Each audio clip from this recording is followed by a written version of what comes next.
Hi, okay. So I am going to be doing a reading for you this time with the Tarot of the Orisha deck, which is a little different from regular readings.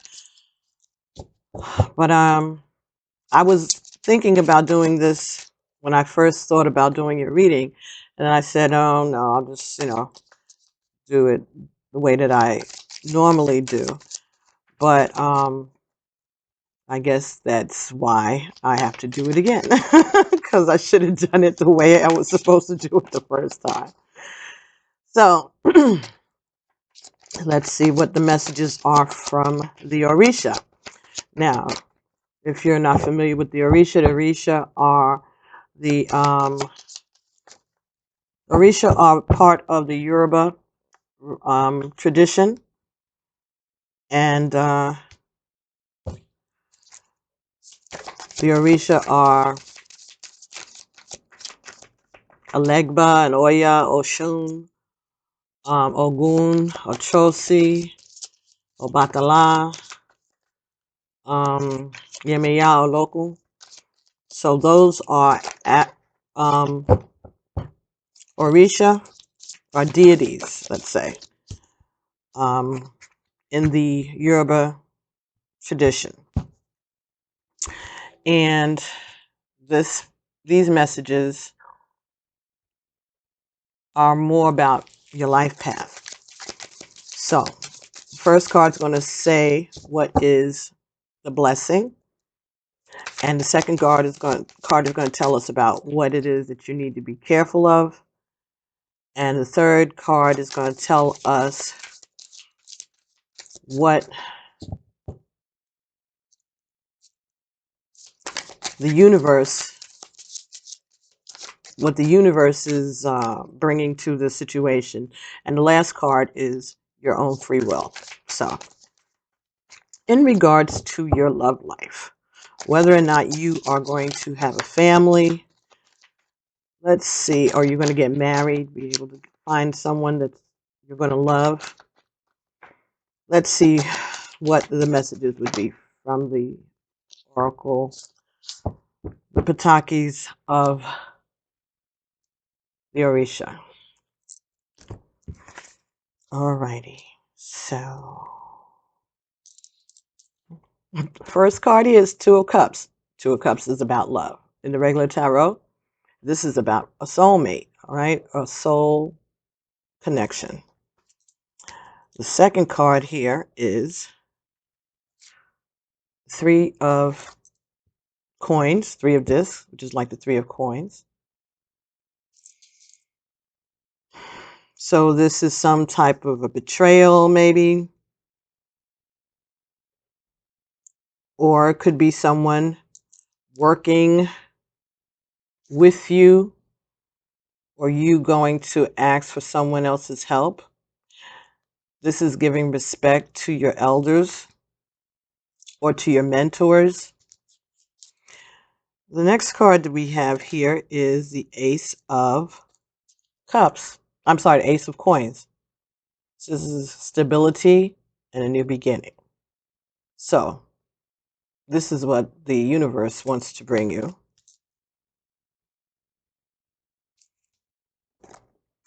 And lastly, we have the Queen of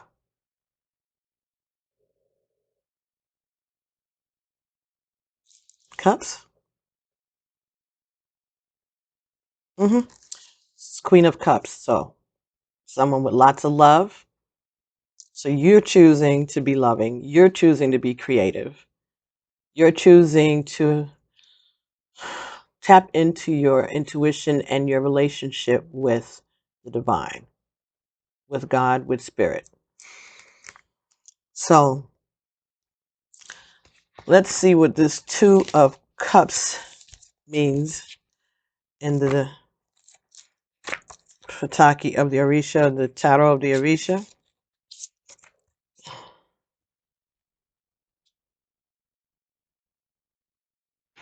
This talks about helpful, playful connections that are open and joyous and helpful and honest.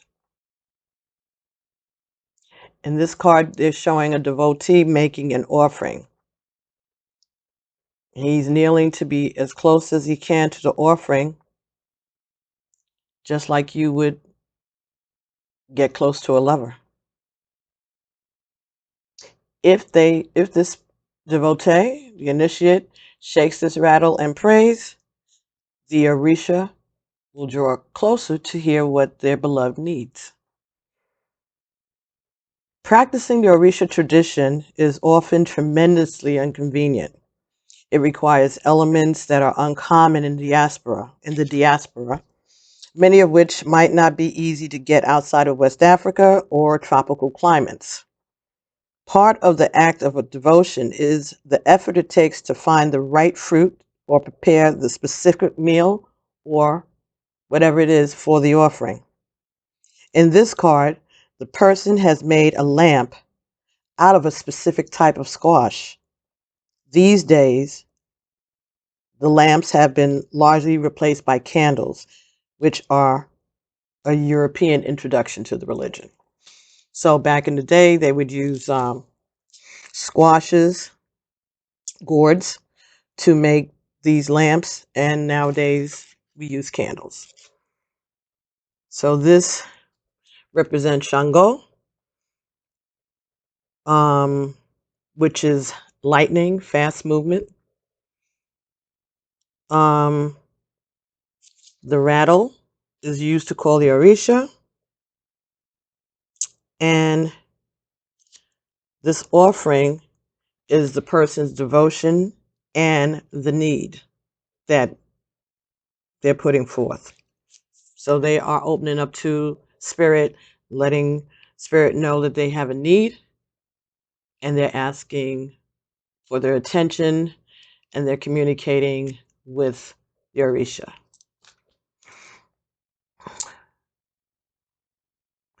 This talks about gifts from a loving person or from Spirit.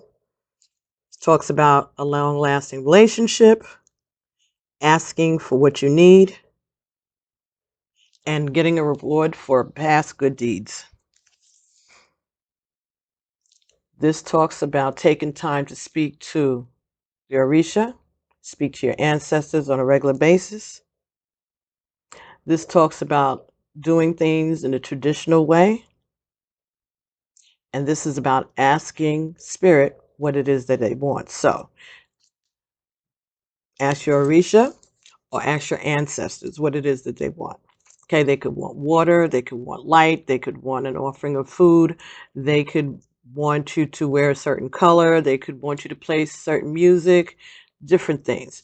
If you open your heart up to your intuition and ask what it is that they want from you, you'll find out. They'll tell you.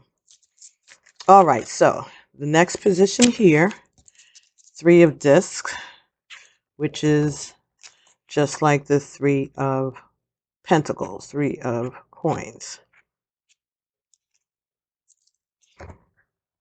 So this, in this position, is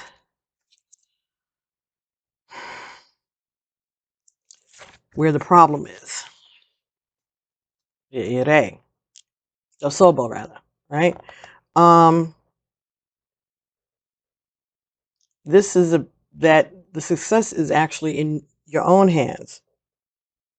You have to put together all of the elements and make them work for you in a coherent manner.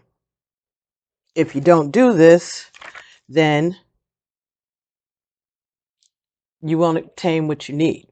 But once you do it, you'll realize that there's nothing that is beyond your reach. But if you don't do the work, if you don't make the offering, if you don't develop a relationship with your ancestors or with the Orisha, then you're not going to be able to proceed forward.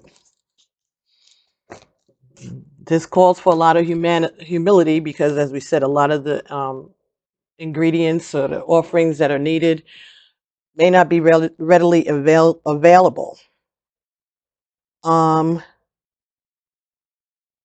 This talks about the 3 ways that people overcome the problems they find in life,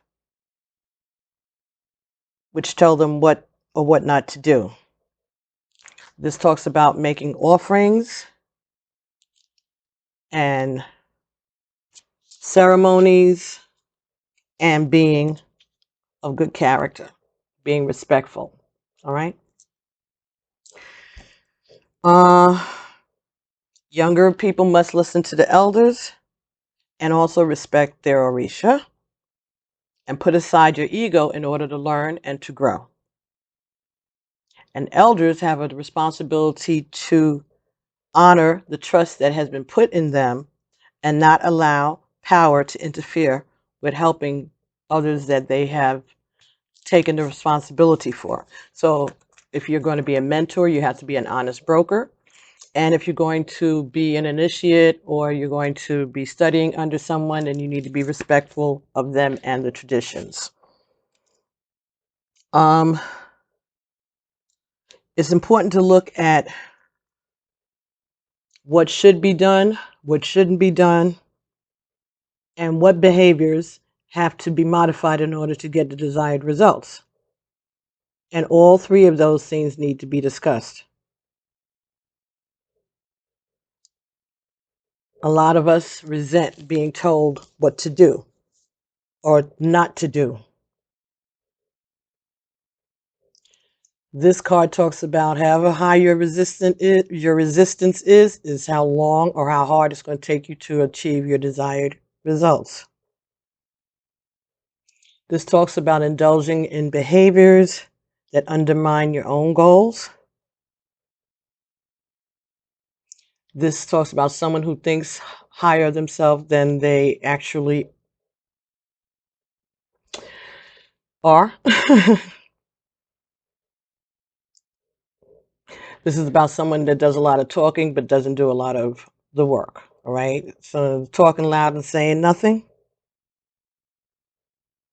And this is also talking about you knowing the answers, but you didn't adhere to them. You've been told the answers before, but you didn't listen. And the solution is to be respectful, make constant offerings, honor your commitments, and have faith. So believing that the sacrifices, the offerings that you're making, the respect that you're giving, the obedience to spirit, all of that is going to work in the best interest of what it is that you are seeking. All right, so now the Ace of Disc,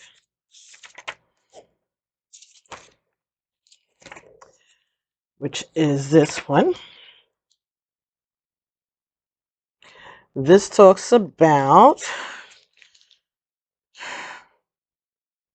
seeds that can grow into whatever you need to if you nurture it. It is the beginning of the promise of a harvest to come later. So this is what the universe is telling you, that if you take one step towards the gods, they'll take 10 steps towards you. Okay, so you got to put in the work. You got to nurture this relationship between yourself and the Orisha and your ancestors and your mentors. This also talks about the plant kingdom and the Orisha or sign that talks about herbs and spiritual baths and spiritual healing with medicine, spiritual medicine, holistic medicines. It's also about song during ceremony. Whistle while you work, right? It talks about you having all the tools at your disposal. The earth is abundant with all the things that you need in order to make the offerings, make the sacrifice, or to make the herbs or the baths or the special oils that you need in order to make these offerings or in order to protect yourself. So maybe you are going to be directed towards being a herbalist. That is a spiritual gift, to be able to put together different plants and different elements of the earth and work them together in order to make magic. This is talking about something that is going to arrive in your life that's going to change it for the better. You're going to find happiness in this new life.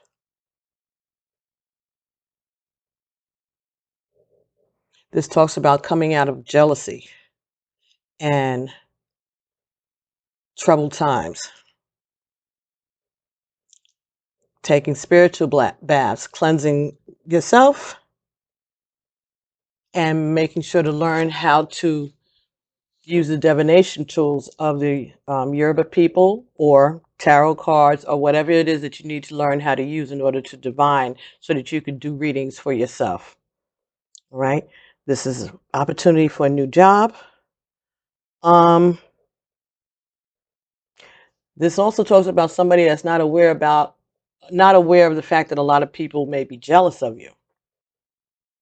But this is going to give you a chance to make it worse because you're going to be able to show them just how magic you are, just what a master you are at what it is that you do, how favored you are with the divine. This talks about good luck in the country and challenges in the city. So maybe things at home are good. It's just that when you're out in public, things get a little dicey.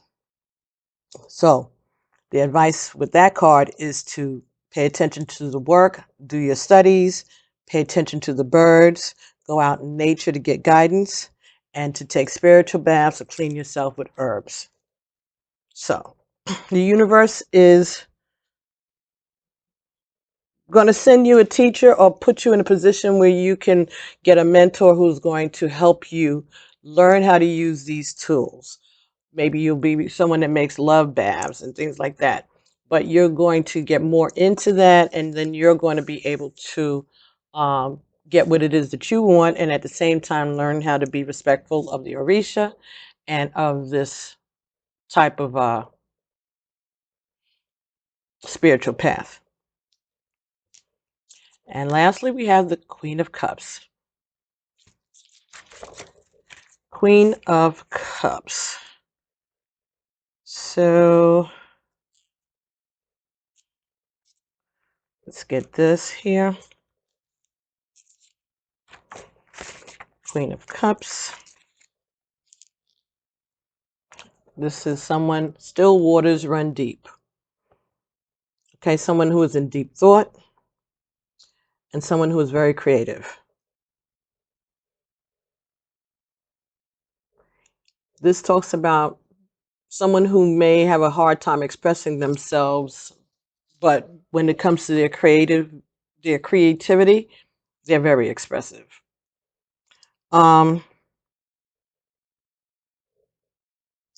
This is about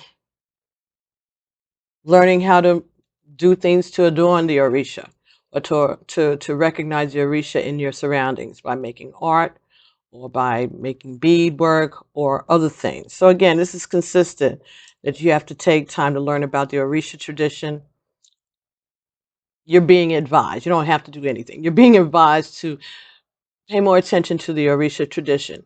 And this information, this culture, this tradition may bring you closer to obtaining what it is that you're seeking.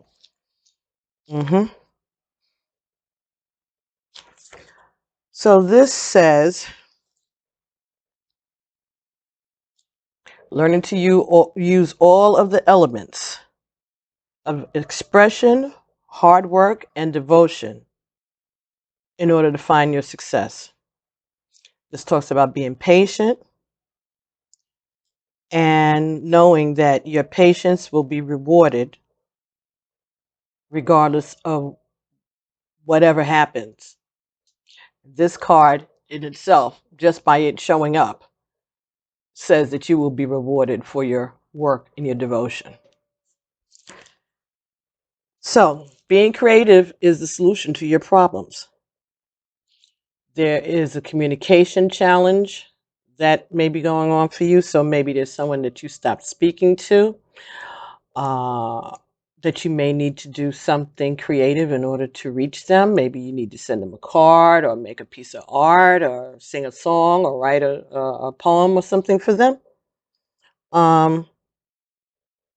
But there is something that's challenging your ability to communicate with someone. This talks about doing things in the right way and not cutting corners.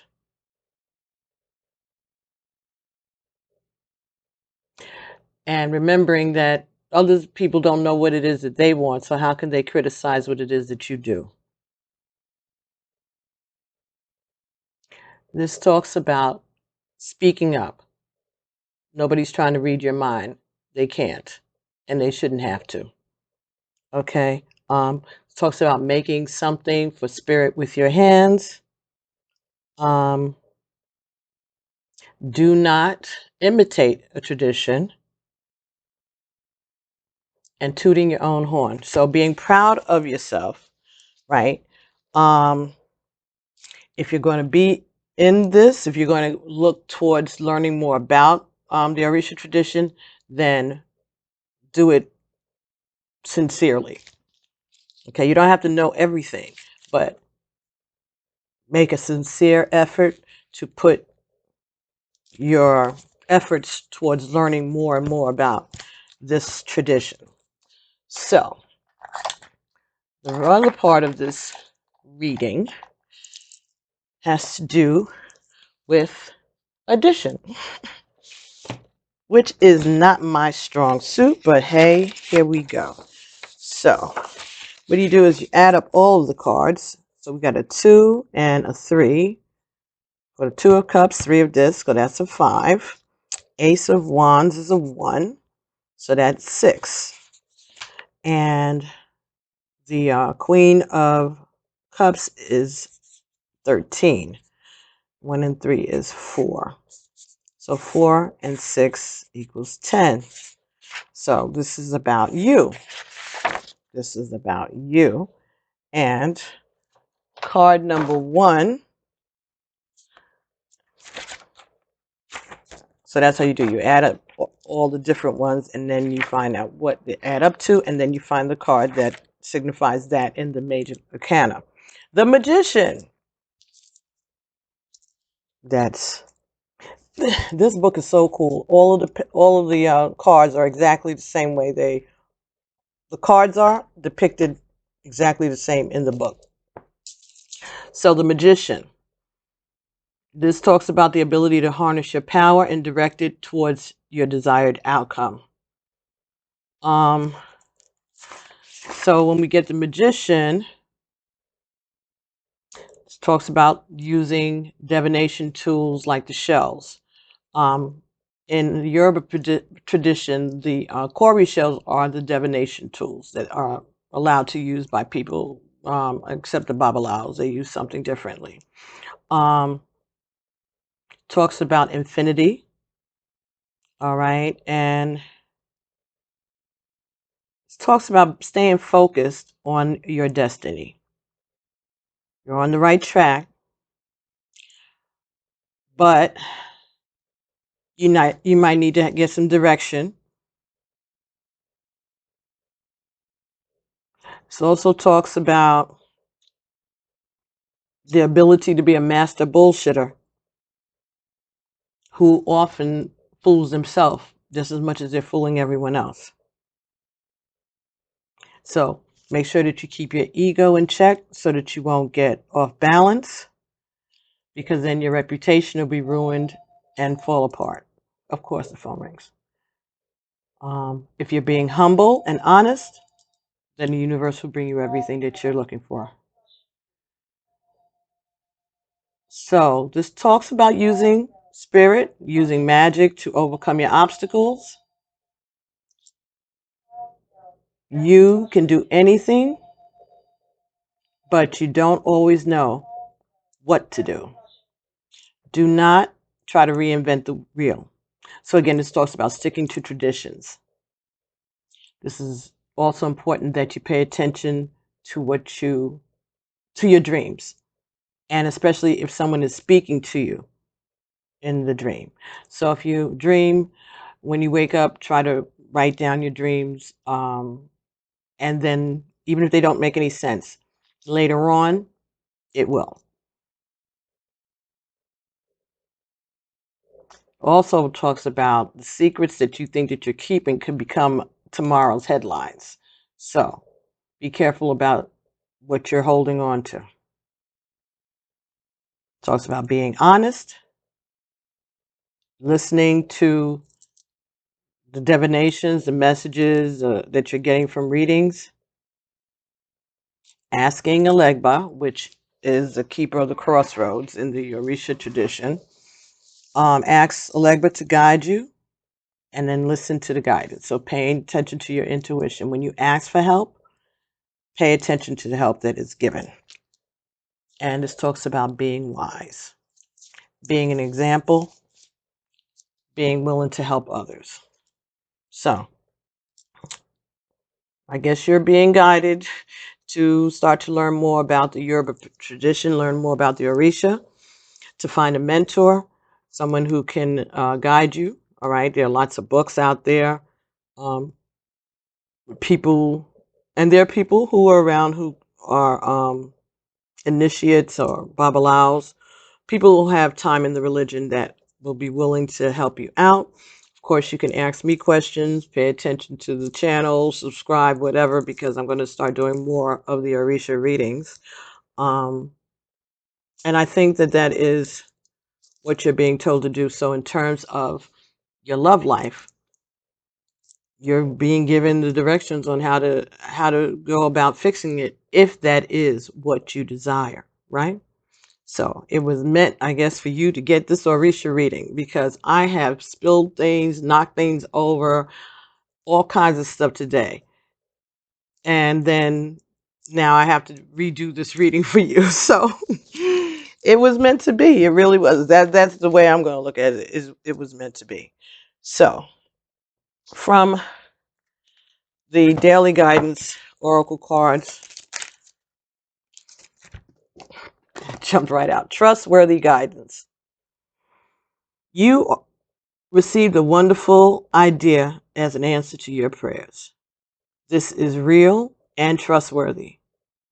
You should move forward with it. You can move forward safely, knowing that the angels are with you every step of the way. Ask for and be open to receiving angelic support for anything that is related to this desire, this idea. So this is from the angel deck, and they are confirming the Orisha deck, right? Trustworthy guidance. So feel free to contact me and let me know if you're interested in that. But thank you for your patience and allowing me to bring you this message again. I hope that you found this to be helpful. And I'll be talking to you real soon. Thank you for the opportunity again. Thank you for allowing me to bring you this Orisha message. This was beautiful, actually. So I will be talking to you later. And peace. Ashe. Namaste.